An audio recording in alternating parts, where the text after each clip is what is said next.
a kind of a position that is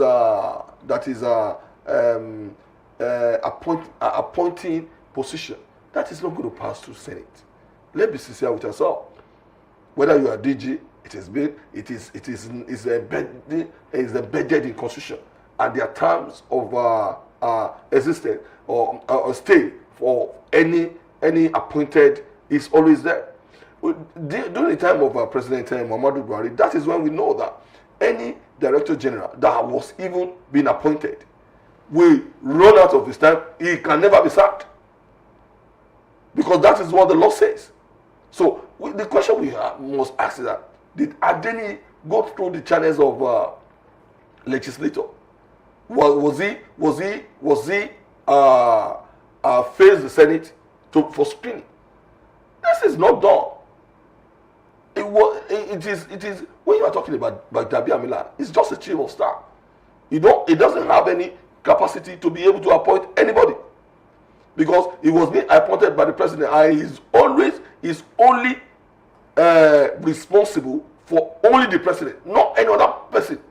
But when you are talking about who is responsible for a lot of ministry, you are talking about the Secretary of State government. But according to Adeni, is that the only person who can stand as evidence or who can testify in court on this matter died mysteriously recently, and that's why he's in a fix in a way. But then I think he mentioned that he's going to present his evidence in court on this particular matter, and that the concern of Nigerians now is how come the council appeared in the budget if the entity does not exist. So in your opinion now, do you think the entity exists? You are talking about President Advisory Council. It is existed. It doesn't need to be a ministry or an agency. It existed. The Federal Executive Advisory Council, it is there. What about the body? It is not. It doesn't need to be body. But by the time you are talking about if all the state government and the federal government they are doing their meetings and that, a lot of things has to be spelled out. But that is what I'm saying. The excuse that they need is just giving an excuse. He is known to be everywhere. We have seen the picture with President Obasanjo. We can see that he rolled everywhere with the powerful element in the society.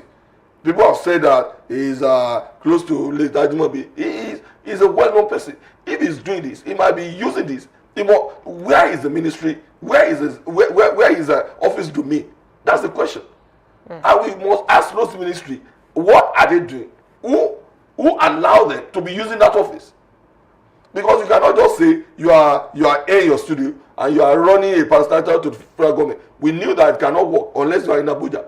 And where are you domain in Abuja? Is it Gwarinpa? Is it Federal Secretariat? Is it Lugbe? Is it anywhere? So now, for him to tell us, the person that can be able to testify in the court, that mysteriously, if he alleged that it's Akume, the Secretary of State, the federal government that appointed him, would have agreed more better. But we knew that Femi Gbadamila is in the eye of storm. A lot of powerful elements want him to come down. They want to bring him down. But for this man to be talking about Femi Gbadamila, he's been talked about so many times. But even if he's responsible, he's been clever. Because he doesn't have the power to appoint. That is one thing. It's only the president that has the power to appoint. He has the power to create any office he so wish. And it's going to be done by the Secretary of Federal Government. Okay, we'll definitely come back to this matter because I think investigation is still ongoing. Yes. But then we need to go because and the case is still in court. Exactly. So what lesson do you think the federal government should learn from this? First about the 8.8 trillion naira spent outside the budget, and the second one about this entity exists, it does not exist, and things like that. I mean, there should be lessons that can be learned. When you are talking about the money that has been generating a lot of controversy, I'm not sympathetic to the federal government. I'm going to say that it's congratulations to the Nigerians. Whereby we have a kind of whistleblower can be able to tell if any government is doing anything wrong. Because what is in the mind of a lot of people that are in the government is to benefit themselves. And they don't care who else is God.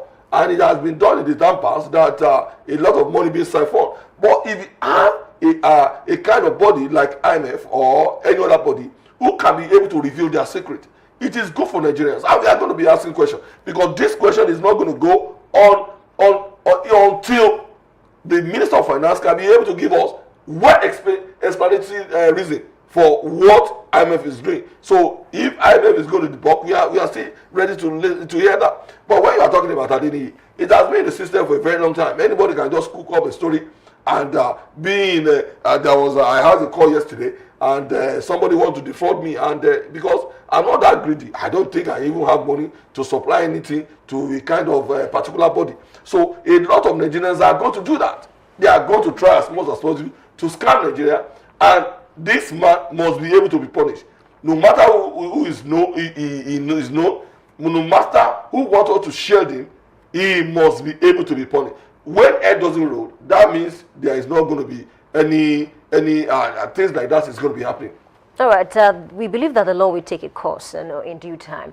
Transparency is the currency of trust and accountability is the price of leadership. A big thanks to you, Honorable Molaja Olayi, for being a part of today's session. Thank you very much. Of course, we need to conclude this morning on this particular topic. Whether this controversy is one of reporting issues, whether the federal government should communicate more with the people. I mean, these are the questions that we are asking this morning. But we need to go, and just like I mentioned, we'll come back to this topic before the end of the month. Because let's do it. We want to, because without any scandal, the government cannot be able to stand on their toes. And without any scandal, no government can be able to be staying. So the opposition must use this as an opportunity to, if they dig deeper, they can be able to nail anybody that's so corrupt, and we can be able to explode this government. But for now, I don't think they have much level to do, but we are still wishing them the best of luck. All right, thank you so much, Honorable Molaja Olayi, APC stalwart, for being a part of Big Story this morning. We need to go. My name is Oluwayemi Adelakun, and I'll see you tomorrow. Bye for now.